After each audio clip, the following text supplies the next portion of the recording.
atong ipaabot kining pagdako sa suba gikan sa Bunawan o nagtuo ko nga di na tingali mo dugang sa Kalawom kay tanaw ko giabot na din ang maong pagdako ng suba gikan sa Bunawan. Manginaot lang ta nga di nagyud mo taas ang tubig sa kasamtangan ng atong makaigsunan dinhi sa Burgos paingon sa Puntod. Makabalan natong gihangyo nga mohawa usa sila sa ilang mga panimalay kay basin di ay kung hagas lang mo dako ang tubig sama niya itong milabay nga Disyembre makahatag niya tag perwisyo. Kunya pasalamat ko sa tanan nga mitabang aron nga mahatagan tag kaluwasan. To the people, to our people of Cagayan de Oro, let's strengthen more our prayers. Especially in times like this, calamities striking the city of Cagayan de Oro. We hope that there's no casualty in this very recent calamity, and we appeal to all that as much as possible, let's do our share individually, as a group. Let's pray that the people of Cagayan de Oro will be safe always. The mandate given to us by the government, the creation of the local disaster risk reduction management council in terms of disaster preparedness, disaster prevention, disaster response, and disaster rehabilitation. Everything is being in place, and everything will be in place.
Ampun ako sa ginawa to, kung sa kuan na to, ginawa na kaya mong paingnan na to, pag-ampun na lang.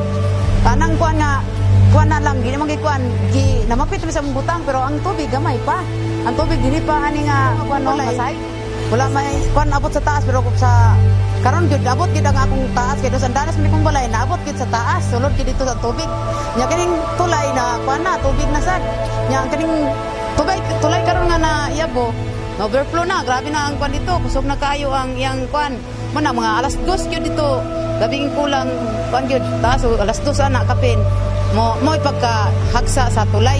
Nawas out yun. Kaya kung ang tulay bita, kung wala bita mawas out, ibanda man ang tubig nga to, paingon sa spring niya. Ito kami dito.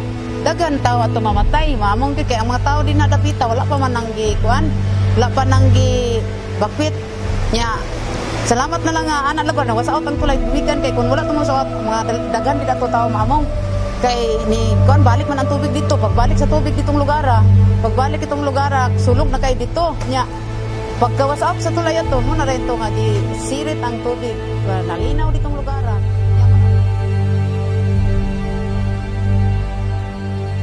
Dako pa sindong kay katong nga tubig karon di mo may pinakadako kay dato sa among katanawon sa Kalubian ang tubig dato magagi karon kay ni shortcut nam sa dis Kalubian nya agi na pud siya dari dapit ba nagbuhat na siya gaganan.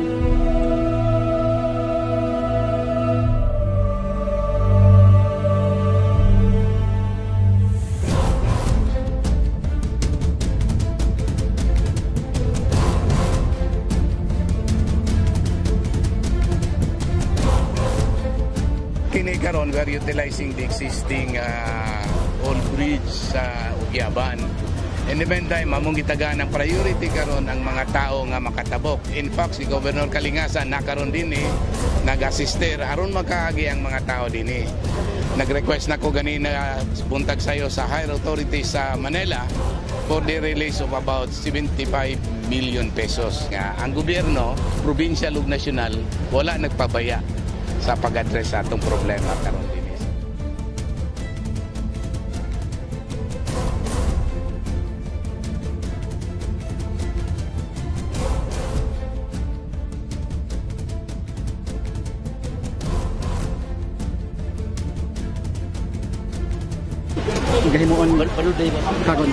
Well, niya namin din karon uban na natong district engineer si Engineer Salua para action agad.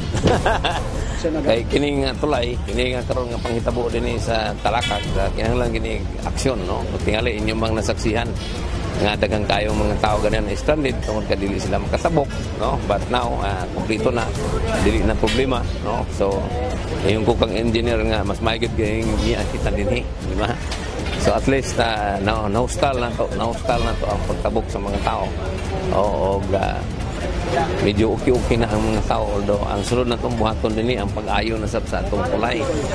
Well, let's go nearer and nearer to the Lord. Usahay magunta mingon nga let's pray. Pero ang balaod magun sa Dios, if we regard iniquity in our hearts, our God who is in heaven will never hear our prayer. So hinautong tano nga prayer kita magampo magpadangat mo sa kita og pangayog kapasayloan sa atong mga kalapasan. Then the good Lord will hear our prayers because the prayer of the righteous availeth much.